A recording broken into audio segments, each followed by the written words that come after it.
Welcome everyone in Schema Therapy Made Simple. I'm delighted this evening to have Dr. Tara Cutland Green with us all the way from the UK, and we're going to be talking about deliberate practice in schema therapy. Welcome, Tara. Oh, I'm very happy to be here and actually talk to you. I've seen you on videos and so on, so it's nice to properly meet you. Thank you for Yeah, having me. thank you.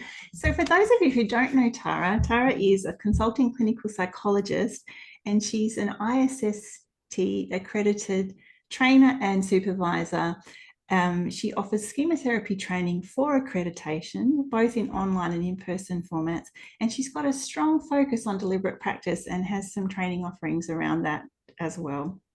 So Tara, tell us a bit about your journey with schema therapy.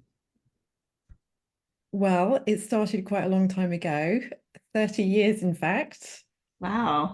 I know. So it's been, yeah, you weren't expecting that, were you? So Mm-mm. yeah, as an assistant psychologist in Oxford, the Oxford Psychology Department, they invited Jeff Young over. Right. And yeah, I was part of the organising the admin around that. And was just so kind of struck by what he was bringing. Of course, I wasn't trained then, so I didn't Mm-hmm. really kind of I Mm. suppose I was at that level at that point. But the Oxford department was just a buzz with the idea of schemas and schema therapy. So that was my very first encounter with Jeff. And so then from there, I went through clinical training, where in the UK we cover a range of different therapy models in our training. And I could really just see the value of so many different approaches, the Mm-hmm. dynamic through to CBT and so on. And so when I qualified, I was just sort of trying really hard to hold all of the models alive. But of course, it's hard to sort of do all of them well. Mm. And so I was sort of drawn back to schema therapy as a framework, a model that really drew on the strengths of so many different models, but in one framework. Yeah. And so it's part of what appealed. And just jumping onto my next step, which Mm. was to be in New Zealand for a few years, practicing there, learning DBT. And guess who shows up in New Zealand? Jeff Young. Oh my So, God. It was meant to be, wasn't it it? was meant to be. So I got to hear him again and like, oh yes, I like this. Wanted to incorporate it into my work. But at that point, there wasn't any formal training I could attend. So when I returned to the UK and worked there, very happily, Jill Heath joined the Mm. workplace where I was. And she had an active interest in schema therapy and identified that there was now training in schema Mm-hmm. therapy in New York with Jeff, with a bit of input from Wendy Bahari as well. And long story short, together we made it over there in 2008 to Mm. get properly trained up. And you might say the rest is history. Yeah, We've yeah. gone on to develop the And you've got training. quite a extensive training academy now, and the schema therapy toolkit resource. I've seen that Mm, sometimes when you advertise it, which looks fantastic. It's got videos and that sort of thing. And the deliberate practice aspect of the training. Tell us a little bit mm. about what you're offering there. Well, I'm offering a program starting in March. It's going to be sort of bite-sized pieces across seven different sessions. Um, and I really was drawn to this method, which Mm-hmm. so Wendy Bahari and Joan Farrell have brought the method Mm-hmm. to schema therapy, Mm-hmm. um, written a book which sort of contains Mm. material, if you like.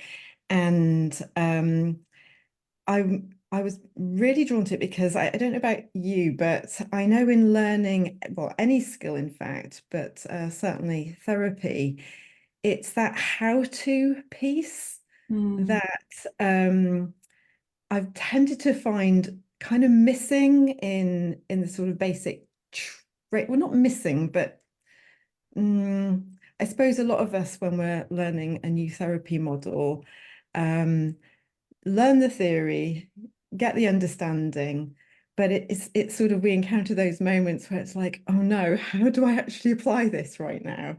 Yes. And so this method just appealed to me because it provides space and a focus Mm-hmm. on sort of those moments where we might just need a little bit more input and practice and experimentation and Mm. kind of role modeling in terms of specific aspects of language to sort of Yeah. figure out the application. Um, uh, so that's what's drawn me to really sort of grab hold of Yeah. um, that aspect of training to. And so the deliberate practice training, is that flowing through all of your accreditation programs, or is that a specific standalone training that you're doing? Well, I would say there are sort of elements of it in our standard training, Mm. particularly the workshop that we offer on schema therapy for narcissistic presentations, Yeah. focuses on micro Mm. skills. Mm. It doesn't quite allow for the amount of repeated practice Yeah. that the deliberate practice, so I'm calling it Mm. mastering micro skills in schema therapy through deliberate practice. So Mm. that this specific program is standalone Yes. and it allows a bit more space for that sort of more repetitive practice Yes. that And I really think the emphasis on practice and repetition and honing in on the area that you need to improve on is so, so important. And before the meeting, we were talking about my music training. And, I mm, had many years of tuition, both in piano and voice. And one thing mm, in music training is you go over and over and over. mhm, And sometimes it's creating unrelenting mhm, standards and perfection and things like that. But I yeah, think then for me as a therapist, this idea of I just do it again and again and again. But I find the where I need to do it again and get a little bit of right, skill development as well. And so yeah, sometimes when I'm supervising or training therapists, I find that they do things once, it doesn't work out, and then they're like, I'm not doing that again. Whereas yeah, one thing this deliberate practice model really encourages is focused repetition, yes. skills developed through that. So yeah, I'm not sure if I'm getting that right in terms of how you're. Yes, yes. So I'm Mm. fascinated. So you just naturally picked this up, sort of practicing on your own or with somebody else, or um, I'm not sure. I think I just probably haven't been practicing with anyone else, but it's just the way I think about therapy. Say when I trained in EMDR therapy, or if I was doing a specific skill with schema therapy, say the chair work when I first trained with Scott Kellogg, I would just yeah, do a lot of it and any opportunity, and then I would review it myself and think about it in that way. right. Um, but I just think that idea of also being okay with it not going so great the first time and then Yeah, honing it is the difference between what ends up being a very confident therapist who can yes, intuitively do things. And sometimes people yeah, might look at an advanced therapist and think, well, they're just naturally gifted. But I guess in my experience, same as with music, you might have a natural ability, but you have to work at that to hone it to get it to a certain standard of performance, for example. yeah, absolutely. I just think there's a lot in what you just said there that's resonating here. Mm, So, um, so that confidence to kind of have a go and mess up a bit, or mm, kind of be playful, be experimental, be okay with failure or just being a bit off. mm, Um, I'm quite conscious of that, I suppose, when I'm facilitating mm, the Mastering Micro Skills program. I've sort of offered it yeah. once already, just to really make it a safe environment, Mhm. because not everybody has the sort of confidence that I'm detecting in you, in sort of being okay with maybe being a little bit off and then Yeah. having getting back on the horse I and think also like one of the things about music again. training is there's always the next level. So there's something that you can't actually do. And like with piano, you have to make your fingers do that next more complex step, and that will Yeah, have a range of steps and even exercises to get you to that point. And then you do a lot of that. Like I'm talking hours of yes. practice a day and things like that. So Well, yes, yeah, yes. sometimes I think Yeah. as therapists, we really don't practice nearly as much as what we could. Not, I don't want people to become more perfectionistic or unrelenting, but in terms of those things that we struggle with, if we applied some of these concepts to it, it Mm. could really help. So, Anyway, we did promise a role play. So I don't know, Yeah. I feel like this is a good time to. Do you mind if I just pick up on a couple of things you Oh, said? Because yeah, I yeah, of feel course. like they hit some marks there. So Mm, firstly, what you're saying intuitively, there's actually research that there's studies that kind of point to clinicians becoming more effective and skillful when they have more of mm, this kind of practice. So it's sort of there's that evidence mm, base. But what you were saying about it becoming more intuitive, I saw yeah. a thread somewhere, some kind of conversation about deliberate practice, and some people's perception was that it would end up being more like a sort of paint by numbers, sort of Yeah. more of a rigid kind of way of being that you develop. And yet, what you were just saying, which is quite the contrary, Mm, it's mm, really what it's about, it becoming more intuitive and natural and fluid. And thinking about the music metaphor, I've learned a bit of piano, but violin, mm, mm. and doing those hours of like the micro skill, the sort of the kind of repetitive Mm. practice, then it allows you to sort of improvise and Yes. tune to whoever you're playing with and be more fluid and have more Yeah,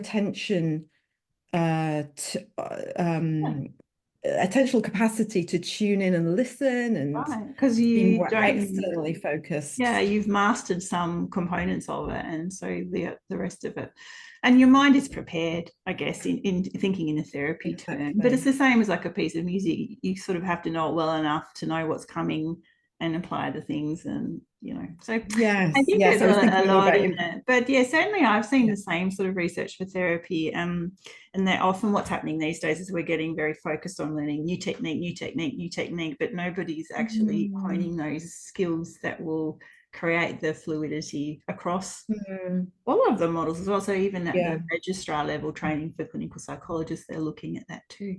But yeah, it's really Great. interesting. So we've got the role play. It's not very prepared, everybody. We are really going off the cuff here.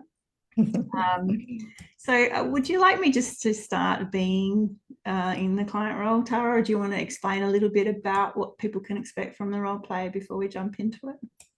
I think maybe I'll just explain a little Hmm. bit. So this is Yeah, just to give people a bit of a taste of what they can expect if they were to attend right. the Mastering Micro Skills course, or to use, any of the deliberate practice kind of Mm, materials for, in schema therapy. So the idea is that we zone in on a particular skill and identify the criteria for meeting that skill. So in this demonstration, we're going to zone in on recognizing mode shifts. mhm, Okay, criteria that I'm going to play the therapist. I'm going to have a go at trying to meet are pointing out a shift or an mhm, emotional reaction in the client's behavior. So Nadine's going to play the client here, inquiring about her ability to recognize this shift herself and raising the possibility that a coping mode has been triggered. mhm, So that's the skill. Now, in the program, I would be demonstrating that mhm, and mhm, kind of making sure people were clear about what the skill is that they're going to have a go at. mhm. Um, so is it Nadine or Nadine? Nadine. Nadine, sorry. That's all right. So I roll Nadine, with either because it's a very oh, common yeah. So Nadine, I've sent Nadine a kind of a client script, and her job is simply to read it, maybe put some emotion into it. You can improvise a bit if you like. And then my job is to have a go at this skill, and then we'll pause and get feedback. And I'm going to try to leave some room for improvement in my first response so that Okay. we get to experience that kind of feedback piece and Okay. Yeah. helping me to see how I might improve Great. together. All right. So shall we begin? Go for it. Okay. I'm still really missing my ex. I'm just so down on myself, that we didn't work out. But why do you keep asking me about it, Tara? Like, are you trying to make me feel bad? Like, do you get some sort of sick kick out of seeing me get down session after session? Whoa, that wow. Did you, goodness, did you notice that shift? did you notice like 1 minute you were sharing how you were sad, and then goodness, there was this sort of barrage at me. Did you notice that? I'm still just really annoyed at you for asking me that. So I just Yeah. give me a minute. I might. Yeah, well, that's Well, I okay. don't like it. I don't like talking about. I don't like talking about, what happened with him. I'm sick of talking about that. Yeah, okay, I can see that. And I guess I'm wondering if a coping mode might have been triggered here because you don't like it, just as a way to try and help you get away from the feelings that talking about it evokes. Might that be possible? Right, time out. So let's reflect on that. Any feedback from you? That's so interesting because when I went into that bully attack mode, I found it really hard not to be furious, and you're all soft and gentle with me, and I'm like basically wanting to, be more angry with you. So that was, yeah. And then I was like, oh, am I being a bad participant? But that's Oh, just, it's interesting when you play people how the feelings are there as well. So yeah. yeah, yeah. Yeah. Oh, well, what about feedback for me on my response or responses? Um, Uh, well, I guess it's like I was thinking, oh, would I know what a coping mode is yes. at this So stage of therapy? But we are going to assume that we know that at this point in therapy. Yeah, I should have said that. Yeah. yeah. But no, I think it's obviously there is the pausing and the non-reactive tone, just the curiosity. That's what if I put my therapist hat on and was observing you. Yeah. So I think, yeah, it was just interesting for me because I just felt so irritated. Right. The You're kind of softness. over your I own was like, emotions. I'm annoyed at you. Yeah. Yeah, Yeah. which I imagine probably clients have that as well. Sometimes when we check in with them, takes Yes. them time to settle a little because they're reacting. Mm. Yeah. Yeah. So you're in that mode. So Um, I mean, I can share a little bit about what I felt, and maybe hear a bit more from you in terms of what you felt about my reaction, because from my point of view, I thought I was a little misattuned when I just sort of jumped in there with a "Whoa, did you see that?" I felt a little misaligned there. Mm. But this is where it's useful to hear back from you. How did that land with you? Yeah.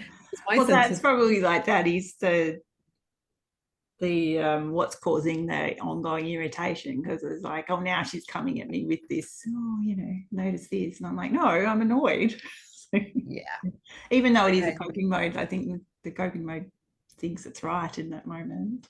Yes, Mm. yes. So that stance that I took actually wasn't helpful in that moment, but Mm. yeah, Mm. yeah. Mm. Um, Okay. so the feedback you'd be giving me is like, did I meet the three criteria? You could say, well, I did, but then the other part of your feedback is how did it feel? And what you're telling me is some of the way that I responded just ramped up the emotion. It wasn't particularly helpful. Yeah. So, And so well, maybe I can it's have another interesting because go. I'm looking at that skill criteria sheet now, and yes, you did all those things, but possibly with some sorts of clients, it's just not landed well because, like you're saying, it's too soon, too fast. Yes. Mm, Yeah. yeah. Okay. Okay. So that's all helpful feedback. The pacing. So should we have another go? Yes. Okay. Okay. And I'll try and adapt based on that reflection. I'm not sure if I'll get as ramped up second time around. We'll just see. I'm just really so down about what happened with my ex, and I just think about how we didn't work out all the time, and it's really, really getting to me. So why do you Hmm. just keep asking me about it all the time? Like, I'm sick of it. I'm sick of talking about this. Do you get some kind of sick kick out of asking me about why I'm feeling sad? Gosh, yeah. I can really hear how hard it is for you to kind of be with those feelings, and how you don't want me to kind of evoke those or get close to them. Or who would? Yeah, well, I can understand from this part that's speaking right now that really you don't see any reason for it. You don't see why. And Mm. yet I was hearing how you were sharing at the beginning, just what you're going through, the sadness, how it's really on your mind, and that feels important. But Yeah. did you notice how you kind of just had that shift away from those feelings when you got into them a little bit there? Yeah, I'm just so sick of thinking about it, but it's all I can think about. Um, Mm, yeah, yeah, there's something that's just mm, really kind of stuck in there. Another part then comes in, and I suppose I wonder if it's hard to know what to do with the feelings. And so this other side comes in that just tries to push them away, and maybe kind of getting angry with me sort of helps with that, that bit of Or I do push people away if they try and talk to me about my feelings when it's right. stuff I don't like feeling. Yeah, bit of a pattern there as a way of Mm. trying to help yourself through. Okay, time out. Okay, so we can That was pause and better. yeah, It did actually feel better, yeah, that one. Yeah. yes. Um, Okay. I'm just trying to Yeah. think. So the difference for me was more validation of that anger, and Mm, instead of just calling it a reaction sort of thing. mm, And then I could feel it was easier for me to soften in the role than the first time. mm. I was just like, oh, God. Yeah. And I'm just trying to track what you said. That was in the middle. There was something as well. It seems like it's really hard for you to have these sad feelings, and yeah.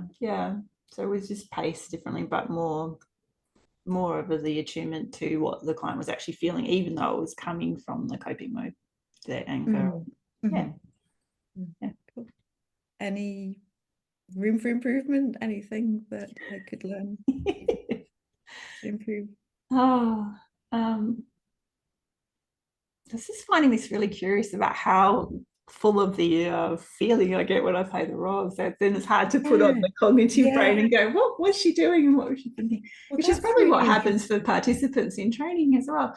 Um, Can I just pause you on that one? yeah, Because one of the things that I was really curious about, really kind of sort of surprised and interested in when I first did a mm, pilot of the training was I experimented with having people in trios with an observer. So one person was the observer, yeah, and just how much people preferred that. And I wonder if it's partly because of what you're describing here, that when you're in the role of the client, it's harder to do that sort of mm, reflective piece, and having an observer provide that can be really helpful. It's just sort of a different angle on the yeah. learning. I actually think, based on what I'm experiencing right now, Mm. that if you actually, because I'm actually trying to like do it quite like I'm that client, Yeah, not that I'm a authentically. method actor or anything, but it's sort of then, and I think, I've talked to other supervisors about it, kind of all roads lead to Rome sort of thing. So even when you're pretending something, you actually feel it, even though it's not your content. So yeah, so I think particularly with bullying attack mode, you're quite flooded with anger. Mm. And so I Yeah. think your frontal lobe is a little offline, and then you wouldn't be able to provide that feedback. So yeah, I would imagine that is quite helpful for both parties, really, because the therapist in the role play is often a bit anxious and not sure exactly what happened, and if I've got someone angry and yelling at them as the client. Yeah, it's interesting. um so yeah, I do find it hard to give you feedback about what you could say and do differently, because I'm not in my usual self. Yeah, um that makes sense. Maybe, I think, just think about it. Mhm. Yeah, like saying, even with the anger a little more, and or maybe at the end, like, do you notice that you do this with other people? Because I kind of led in with that, like, oh well, I do push people, I do this thing, and I think it did say something about a pattern, but I guess you could look, oh, when have you noticed it? And that would create Mm. their mindful observer of tracking that a bit for themselves. But another step there. Great. is there Thank you. a third level of improved clinician, or is that it? Well, so I guess what I was thinking about was how just to share how there are different levels of difficulty. Yes. In terms of the client statements. So what you played there was classed as an intermediate level client statement, because I guess it was that anger part. So there's a different category that's more beginner level, that's perhaps less emotive, potentially a bit less triggering. And then there's a more advanced level. So the next step, if I was thinking, oh yeah, I've got this, then it'd be like, right, now throw at me like an advanced level statement. And similarly, if one possibility would be you'd have said that to me and I might have frozen. I might have gone, oh my goodness, this is too difficult. I can't pull it out of the bag with this kind of level of emotion or this kind of scenario. Then I might ask you, oh, could you do that, but just dampen down the tone, kind of make it a little less emotional, or let's shift to the beginner level statements. So it's one of the lovely things about this this program, this method is that you can adapt the kind of level of difficulty to what you're ready for as a therapist. Exactly, yeah. No, it's been really fun to do it, and I think it gives people an example of how it might be modified in training, and how you can take yourself from a little bit of an irritated client, which I have read the original beginner statement thing, and then my level of anger, and then there's obviously a full-blown bully attack, which would be much more aggressive. So I'm just thinking, what would you like to sort of share with people about the benefits that you've seen for people in the programs that you're running when they use these skills, and for schema therapists generally?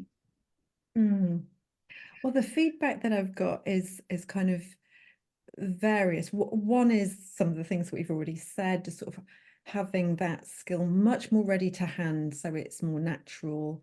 Part of the hope and the idea as well is that it's easier to sort of pull out of the bag, this kind of reflective piece. For example, if you're feeling triggered or tired or stressed, it's sort of just easier to access. So a level of confidence people can get built up as well, knowing that they're getting honest feedback. And I suppose that's part of the challenge of the feedback giver, is to sort of both be encouraging but not be too shy to offer sort of nudges for improvement. So I suppose that means that when you get the positive feedback and the encouragement, it really means a lot in that sort of supportive context. So greater confidence. And also other sort of side benefits. So people have said how much they've benefited from hearing how other people respond and sort of picking up phrases or ways of doing things from other clinicians, and just learning that way, which is lovely. And then there's just the whole piece of sort of a bit of the sort of self-reflection about, how does it feel to give feedback, to receive feedback, thoughts about just learning process in general. Yeah.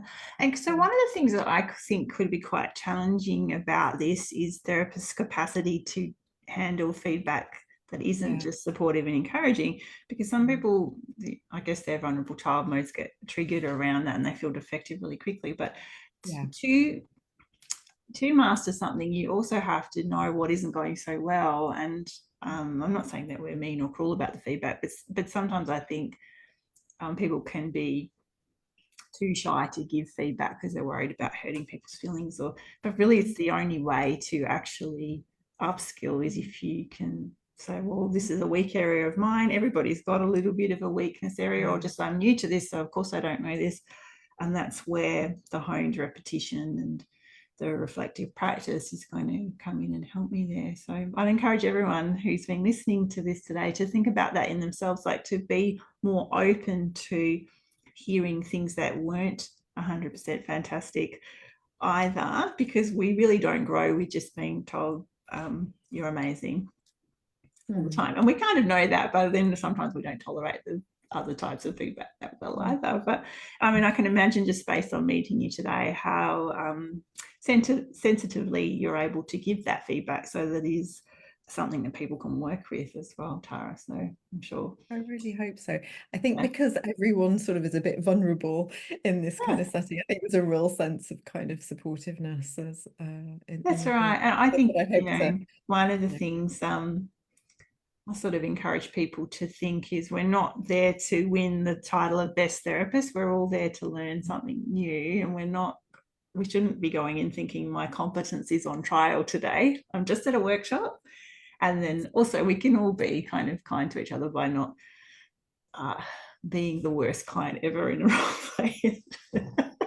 I've had some people scarred a little bit by that I've supervised. So yeah, but I certainly, that role play experience can be so beneficial for all the reasons that you've mentioned. You get feedback, you hear how other people phrase things.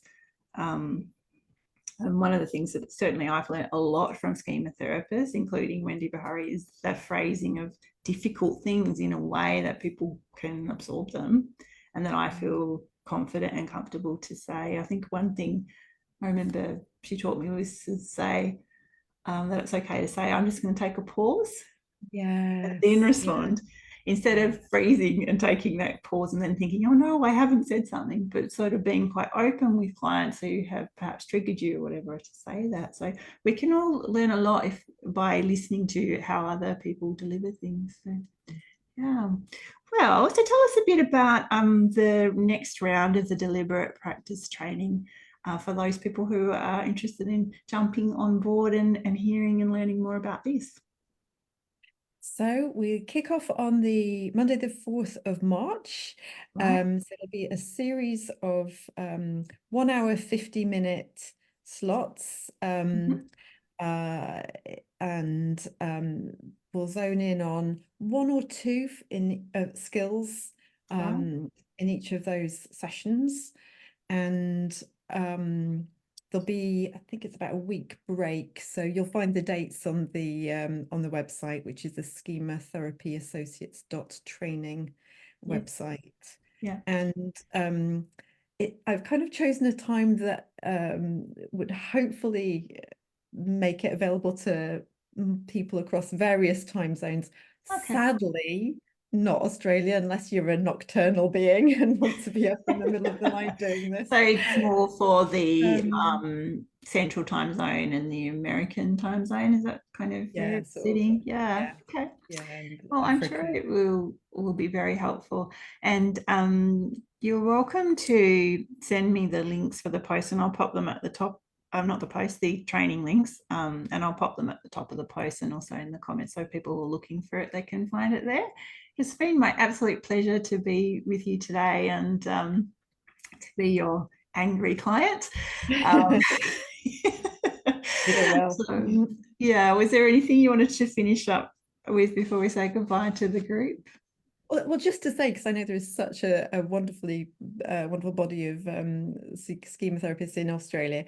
If there's enough of you guys that are interested in me delivering this at a time zone that suits Australia, drop me a line, and if there's enough interest, I'll be very happy to run it. Yeah, I think when it starts in the morning in the UK, then we can often catch an afternoon, evening time slot. I've done that for some things before.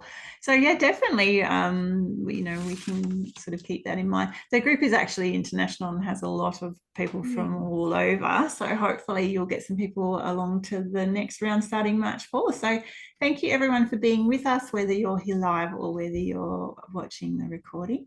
And we'll say goodbye for now, and Tara and I'll just have a quick chat after. So bye everybody. Bye.